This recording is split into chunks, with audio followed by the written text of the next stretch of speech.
Hello everybody. In 1982, the World's Fair came to Knoxville, Tennessee.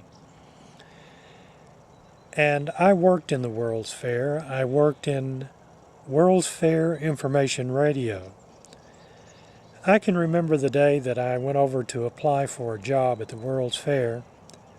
There was thousands of people there standing in line applying for a job. In 1982, the economy was not really that great, and a lot of people were out of work. But anyway, I was hired to work in World's Fair Information Radio, and I was assigned to the Operations Center of the World's Fair.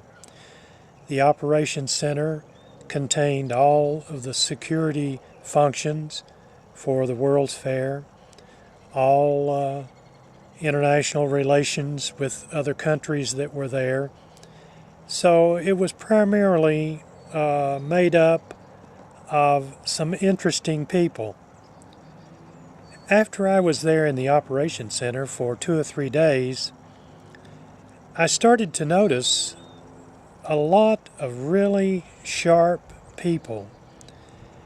They had an area where we would usually eat lunch, and sometimes you would get into a conversation and you could overhear some of the other conversations, and those people were impressing me, and I got to thinking, well, how did the World's Fair obtain so many sharp individuals to come and work in a World's Fair? I mean, most of these people that I had conversations with or heard their conversations, I was thinking that they probably would be working for the Fortune 500 companies.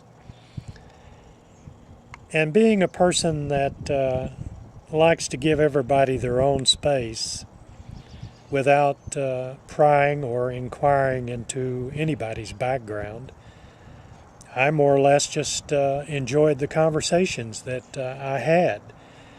And of course, some of the individuals that I met, after a while, we even started going out to restaurants together, and it was an engaging time with a lot of great conversations.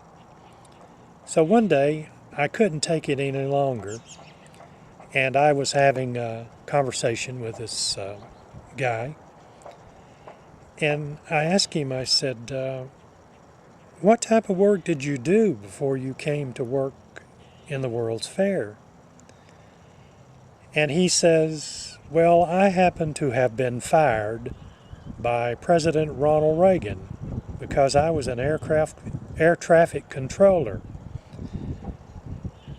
So then that explained it. Most of the air traffic controllers that had been fired by Reagan were working in the 1982 World's Fair in Knoxville, Tennessee, and most of them were working in the operations building where I was working.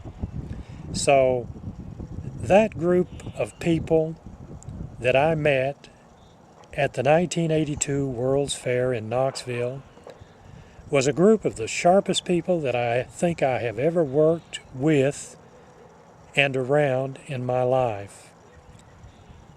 Well, that's my opinion of air traffic controllers, sharp people, as the episode that you heard of the aircraft that went into the Hudson River, when you hear the air traffic controllers and how cool they were under fire, well, I worked with a group of guys just like that. Thank you very much. We'll see you. Have a good day. Bye-bye.